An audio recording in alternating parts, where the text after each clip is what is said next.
Assalamualaikum warahmatullahi wabarakatuh. Waalaikumsalam warahmatullahi wabarakatuh. Yang terhormat Ibu Kepala Bidagu Sada, Ibu Mas Guru MPD. Yang saya hormati juga Dewan Guru serta teman yang saleh dan saleha. Di sini saya akan menceritakan tentang kisah Alqamah. Kisah Alqamah. Alqamah seorang sahabat yang sangat taat. Ia tak pernah melalaikan sholat, fardu ataupun sunat. Amalan puasa dan sedekah tak pernah terlewat. Namun di penghujung hayat ia susah mengucap syahadat. Dikisahkan saat Alqamah sakit keras, istrinya mengirim utusan kepada Rasulullah SAW. Tujuannya memberi kabar bahwa suaminya sakit kritis dan sepertinya sedang menghadapi sakaratul maut. Begitu mendengar kabar, Rasulullah SAW langsung mengutus Ammar, Bilal, dan Suhaib untuk menjenguk Alqamah dan mengajarinya membaca kalimat tauhid La ilaha illallah. Namun lisannya keluh tak kuasa berucap. Akhirnya mereka kembali memberitahukan hal itu kepada Rasulullah SAW.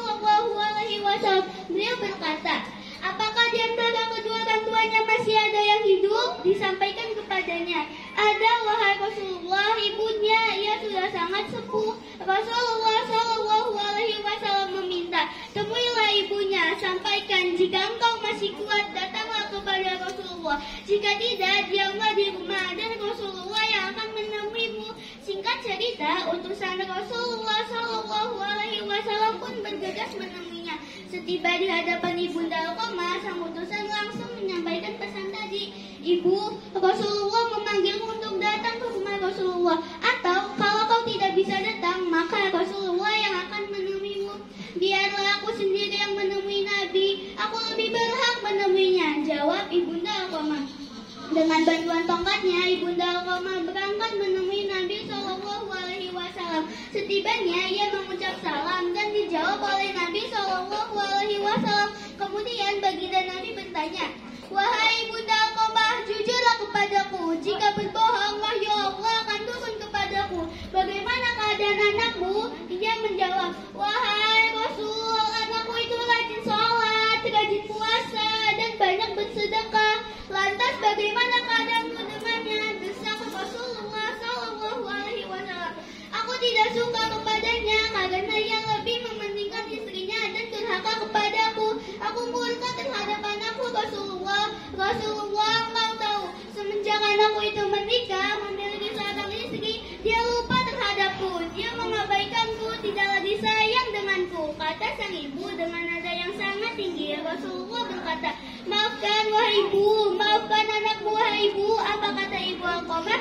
Tidak wahai Rasulullah, dia anakku, itu sangat menyakiti hatiku. Pernah suatu ketika Alqamah datang kepadaku, katanya ingin memberikan baju baru untukku. Ketika sampai di rumahku, nyata-nyatanya dia memberikan baju yang sangat buruk terhadapku, dan baju yang bagus itu dia serahkan kepada istrinya.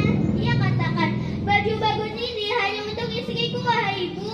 Kamu tahu Rasulullah apa perlakuan anakku selanjutnya? Aku pernah berhari-hari tidak makan. Aku menyuruh seseorang utusan untuk datang ke rumah Alqamah, dan apa kata Alqamah? Makanan ini untuk kami tidak memiliki bahan makanan hari ini, hanya untuk anak dan istriku saja. Tolong sampaikan pada ibuku, aku tidak bisa memberikan makanan untuknya. Kamu tahu Rasulullah bagaimana perasaanku? Dulu dia adalah anak yang berbakti terhadapku. Semenjak memiliki istri, dia berubah. Dia mengabaikanku, tidak lagi sayang denganku. Rasulullah berkata, aku tidak bisa berbuat apa-apa wahai ibu. Sungguh sampai kapanpun amal ibadah yang dikerjakan Alqamah tidak akan berarti apa-apa sepanjang kau ibu masih memiliki rasa marah yang luar biasa terhadap Alqamah.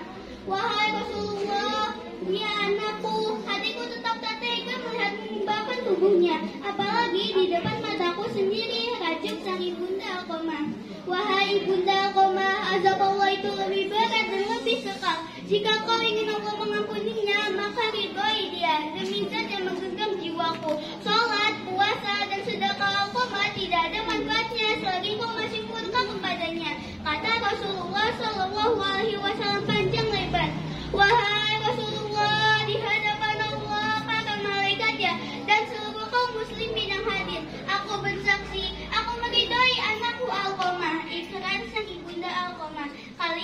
Nabi Shallallahu Alaihi Wasallam kembali berkata kepada Bilal, "Hai Bilal, pergi dan lihatlah Alqamah. Apakah dia sudah bisa mengucap La ilaha illallah atau belum? Siapa tahu ibunya mengucap sesuatu yang tidak sesuai dengan isi hatinya karena malu terhadapku." Tak berpikir panjang, Bilal pun menuju rumah Alqamah. Setiba Bilal menuju rumah Alqamah. Dari luar rumah, dirinya mendengar Alqamah mengucap La ilaha illallah. Setelah itu, Bilal masuk ke dalam rumah dan menyampaikan, "Wahai semua yang hadir, sesungguhnya murka sang ibunda lah yang membuat lisan Alqamah terhalang mengucap syahadat. Setelah ibunya ridho, barulah ringan lisan mengucapnya."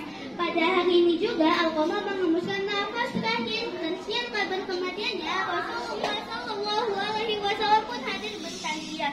Beliau memerintahkan agar jenazahnya segera dimandikan dan dikafani. Usai dikafani bersama para sahabat, beliau mensolati jenazahnya. Pada saat pemakaman, baginda Nabi Shallallahu Alaihi Wasallam berdiri di lubang kubur dan berpidato, "Wahai kaum muhajirin dan ansor, siapa saja yang lebih mementingkan istrinya daripada ibunya, maka laknat Allah, para malaikat dan seluruh manusia adalah untuknya.